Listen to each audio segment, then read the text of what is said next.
Social मीडियावर तुम्ही व्यवसाय करत आहात का फक्त ओरडत आहात? नमस्कार मित्रांनो.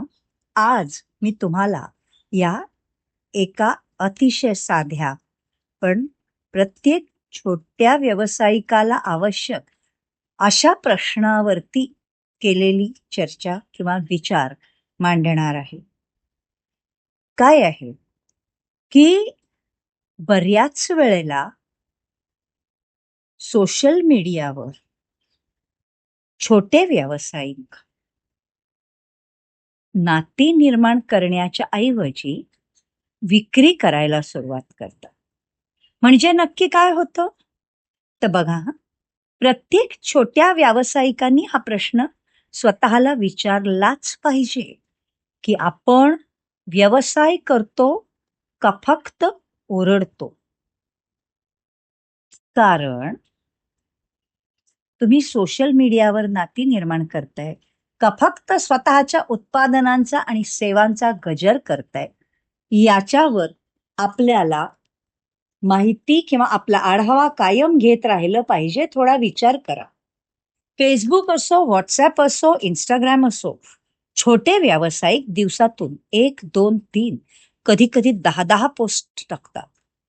आमच्याकडे या, ही ऑफर आहे, आजच खरेदी करा, हा आमचा नवीन प्रॉडक्ट आहे. पण मी तुम्हाला एक प्रश्न विचारते आज, तुम्ही जर इतर कोणाच्या पोस्ट वाचल्यात का? बघा हं, तुम्ही जर छोटे व्यावसायिक असाल तर हा प्रश्न तुम्हाला अत्यंत गरजेचा आहे. तुम्ही इतर कोणाच्या पोस्ट वाचल्यात का? किती व्यावसायिकांच्या पोस्टवर तुम्ही मनापासून प्रतिक्रिया दिलीत? किती ग्राहकांचं तुम्ही कौतुक केलंत? किती लोकांना तुम्ही काही नवीन शिकवलं? जर तुमचं उत्तर जवळजवळ नाही असं असेल, तर तुम्ही सोशल मीडियाचा योग्य वापर करतच नाही आहात. तुम्ही फक्त सोशल मीडियाचा लाऊड स्पीकर म्हणून वापर करत आहात. मी तुम्हाला एक उदाहरण देते. समजा तुमच्या कॉलनीत एक फेरीवाला रोज येतो आणि मोठमोठ्याने ओरडतो, या या या, बघा बघा बघा, नवीन नवीन गोष्टी तुमच्याकरता आणल्या आहेत, लगेच लगेच या, खरेदी करा करा. पहिल्या दिवशी तुम्ही ऐकाल, दुसऱ्या दिवशी ऐकाल, तिसऱ्या दिवशी ऐकाल, पण थोड्या दिवसांनी तो आवाज तुमच्या कानाला सवयीचा होतो. मग तुम्ही त्याच्याकडे लक्ष पण देत नाही. खरं सांगायचं तर सोशल मीडियावर तुम्ही केलेल्या ओरडा-आरड्याच्या बद्दल नेमकं हेच घडतं. जेव्हा प्रत्येक पोस्टचा उद्देश फक्त माझ्याकडून खरेदी करा हा इतकाच असतो, तेव्हा लोक तुमच्या पोस्ट पाहणं बंद करतात. ते तुम्हाला इग्नोर करतात. तुमचा अकाउंट पण कधी-कधी म्यूट करतात किंवा कधी-कधी तुम्हाला अनफॉलो सुद्धा करतात. आणि ह्याच्या उलट व्यावसायिकच पण वेगळ्या प्रकारचे व्यावसायिक ह्यांच्याकडे पाहूया. हे लोकं काय करतात? ते लोकं ही नियमित पोस्ट टाकतात. पण काय करतात ते? तर ती दुसरी व्यक्ती जी असते ती नियमितपणाने उपयुक्त माहिती देते, लोकांच्या प्रश्नांची उत्तरं देते, इतरांचं कौतुक करते, लोकांच्या यशात सहभागी होते, नवीन कल्पना शेअर करते, लोकांना उपयोगी पडेल असं काहीतरी देत राहते. आता सांगा की ह्या 2 व्यक्तींमध्ये जास्ती कोणावर विश्वास बसेल? अर्थात दुसऱ्यावरच, नाही का? कारण विश्वास हा फक्त जाहिरातींनी निर्माण होत नाही, किंबहुना जाहिरातींनी निर्माण होतच नाही.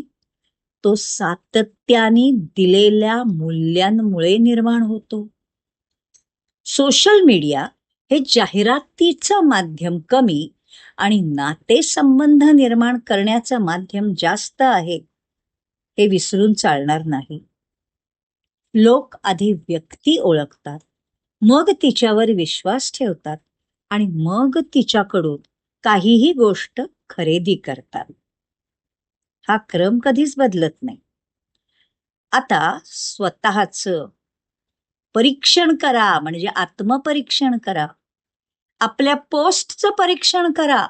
तुमच्या शेवटच्या 10 पोस्ट बघा. त्यापैकी किती पोस्ट फक्त विक्रीसाठी आहेत हो? किती पोस्ट लोकांना काहीतरी शिकवतात? किती पोस्ट लोकांना प्रेरणा देतात? किती पोस्ट एखाद्या ग्राहकाची गोष्ट सांगतात? आणि किती पोस्ट संवाद सुरू करतात? जर 10 पैकी 8 किंवा 9 पोस्ट फक्त जाहिराती असतील, तर कदाचित तुम्ही सोशल मीडिया वापरत नाही. तुम्ही फक्त डिजिटल फेरीवाले बनलेले आहात. आता प्रश्न आहे, यातून बाहेर कसं पडायचं? नक्कीच हा प्रश्न तुम्हाला पडणारच. तर उत्तर अगदी सोपं आहे. रोज तुमची एक पोस्ट टाकण्यापूर्वी आधीच्या 5 पोस्ट वाचा लोकांच्या. 2-3 लोकांचं कौतुक करा. 2-3 लोकांच्या पोस्टवर प्रतिक्रिया द्या. एखाद्याला मदत करा. एखाद्याला नवीन काहीतरी शिकवा आणि त्याच्यानंतर स्वतःची पोस्ट टाका. आता काय होईल? आता तुमचा दृष्टिकोन बदलला. तुमचा दृष्टिकोन बदलला की तुमचा व्यवसायही बदलायला सुरुवात होईल. आणि शेवटी मी एक विचार तुम्हाला व्हिडिओ संपवताना नक्की देईन. तो म्हणजे सोशल मीडियावर लोक तुमच्या उत्पादनांच्या प्रेमात नाही पडत. ते तुमच्या विचारांच्या, तुमच्या मूल्यांच्या, तुमच्या वागण्याच्या आणि तुम्ही व्यक्त केलेल्या शब्दांच्या प्रेमात पडतात. म्हणून जाहिरात कमी करा, नाती जास्त जोडा. कारण व्यवसाय उत्पादनांमुळे नाही तर विश्वासामुळे वाढतो. आणि जर विश्वास निर्माण करायचा असेल तर आधी समृद्ध नाती निर्माण करावी लागतात. जर हा विचार तुम्हाला आवडला असेल तर हा व्हिडिओ इतर व्यावसायिकांपर्यंत आणि तुमच्या इतर प्रियजनांबरोबर नक्की शेअर करा, त्यांच्याकडे पोचवा. हा चॅनल लाईक करा, सबस्क्राईब करा जर तुम्हाला आवडला असेल तर. आणि हो, नाती महत्वाची वाटली तर कॉमेंटमध्ये एकच शब्द लिहा, नाती.